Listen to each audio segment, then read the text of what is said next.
courageous astronauts on the International Space Station are a unique breed. However, they are ultimately just ordinary people going about their daily lives. So come along today as we observe our superiors to learn all about an ISS astronaut's day-to-day activities. 17,100 miles per hour as it hurtles around the planet Earth day and night, as they are typically understood by humans, begin to appear absurd. A typical 24-hour period includes the sun will rise and set on average 16 times for an astronaut on the ISS, human not in the way that bodies evolved. A typical 24-hour Earth day is thus maintained there, if nothing else to stop the crew from getting stuck in a terrible cycle of unrelenting jet lag. While browsing the internet might give the impression that all they do there is play guitar and make music, in fact, astronaut schedules are meticulously itemized down to 5-minute intervals by a mission control-based ops planning team. The typical day is from 6 a.m. to 9:30 p.m. pegged to UTC, which essentially corresponds to Greenwich Mean Time. Anyhow, let's get the day going. 6 a.m. is when the lights turn on. Usually, the astronauts are still in their attached sleeping bags. To keep them from bobbling around, they nail to the walls of their telephone box-sized cabins.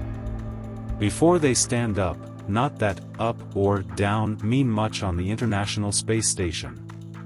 The crew may read emails, online news reading, or keeping an eye on any overnight missions that Mission Control has sent out. A quick shower should come first, right? Well, no, even with twice daily exercise, the best hygienic conditions astronauts can hope for is to dampen a washcloth with a pouch of warm water and a tiny bit of soap before wiping themselves down. The crewmates with longer hair prefer to use a special rinse-less shampoo, applied to their scalp, then rubbed through ferociously with a towel. It's very easy to do that for hospital patients who are unable to take showers, and was created. You at least never require a hair dryer. Even a machine for cutting hair with special modifications exists, referred to as the Flow Bee, which is essentially a pair of clippers connected to a vacuum cleaner, which stops stray hair from floating away and clogging up the ISS's essential hardware. The act of brushing one's teeth is largely the same in space and among astronauts. Permitted to mention their personal favorite toothpaste brand.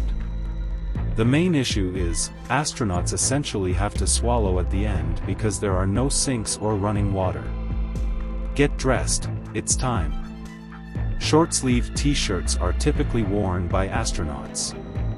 Due to the constant 72 to 73 degree temperature aboard and the lack of many circumstances to dress up or don a jumper, they dress differently as little as possible, wearing the same things repeatedly for days on end. This is due to the limited storage available, and undoubtedly no laundry facilities on the station. A few days later, for the upcoming resupply mission to a location, the smellier items are stored in a mesh bag. Spectacular fiery death upon re-entry, hopefully with new supplies brought. Nature will inevitably call, even in space. Moreover, using the restroom is as expected. A variety of bleak difficulties arise in a microgravity environment. Each member of the crew receives their own personal urinal funnel to attach to for liquid waste. A vacuum hose with a fan. This fan whisks any and all liquids next door, removing them. Their feces, along with the airborne moisture, are broken down by electrolysis to produce new oxygen and produce the subsequent batch of drinking water. The system for solid waste is completely distinct. It is, in fact, the same fan, sucking feces into a plastic bag that is sealed, and a wastewater tank. By the way, it's considered good manners that astronauts at least make an effort to remember to give the next crew member a clean bag. Even though this arrangement is ugly, it is a huge improvement over the previous room. Facilities in orbit around stations. In the past, the Russian space station Mir, when there was a power outage, cosmonauts had to urinate directly into plastic bags, until a fix was possible. Morale allegedly suffered significantly. Let's go to breakfast anyhow. Because crumbs are a disaster, sandwiches and toast are definitely off-limits on the space station. In conditions of zero gravity, leaving them to float away unchecked not only makes them messy, but get stuck in minuscule cracks and promote fungus growth. There is no traditional, although BioServe Space Technologies is testing a replacement on board in place of fridges. Nevertheless, there is still plenty to eat, such as scrambled eggs, oatmeal, or waffles. While it is true that a lot of it needs to be rehydrated, there is also lemonade. As long as you don't mind using a straw, you can drink tea or coffee. After breakfast, as part of a diet that is meticulously planned and monitored by nutritionists, it's time for the crew to make a call to mission control to discuss the day's schedule. On the ISS, almost all tasks are meticulously planned out, and astronauts have their activities meticulously and step-by-step planned out. Maintenance is among the most crucial responsibilities. Both preventive actions completed before something goes wrong, as well as the corrective action taken after something has actually broken. It's crucial to clean filters, updating software on computers, cleaning surfaces, and even taking the garbage out, which usually travels aboard the Progress service vessel, launched by Russia. A spacewalk may occasionally be necessary for crew maintenance tasks.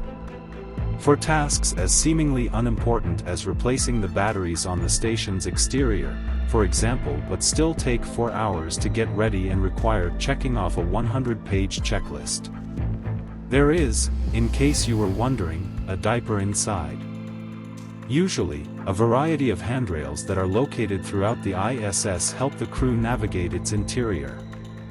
On every surface, spaced at intervals.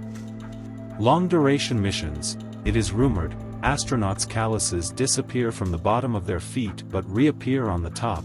They suddenly rely heavily on this body part to keep them stable and upright. Surfaces in the ISS are typically embellished with Velcro strips in addition to those handrails. This will help prevent tools, pens, and other small objects from straying and getting lost. At times for excruciatingly long times. After a long morning of work, sometimes in lone wolf roles but generally in teams, across the English/Russian language barrier with co-workers, it's time for lunch in a language known among astronauts as Runglish. The difference between day and night makes more sense than the days of the week, but the ISS crew continues to distinguish between weekdays and weekends even during the night in space. And on Sunday, as a team, eat a customary meal together. Everything on the ISS experiences problems due to weightlessness, and cooking is no different. Most Earth-based ovens operate on the convection heating principle. Doesn't function in space. Thus, dehydrated ingredients are used to prepare the majority of meals. Additionally, hot water should be used to stop fungus from growing among moist stored foods. Some foods, like beef steak, are pre-sterilized using ionizing radiation, which guards against deterioration. Sauces and condiments, such as to add some heat, try mustard or a hot chili. Salt and pepper are also options. Even so, in liquid form, to prevent the granules from escaping and interfering with station operations. Fresh food deliveries, including fruit, arrive on occasion all year long. It to lead the way in interplanetary exploration? Comment below and let us know. For more high-tech content, don't forget to hit subscribe.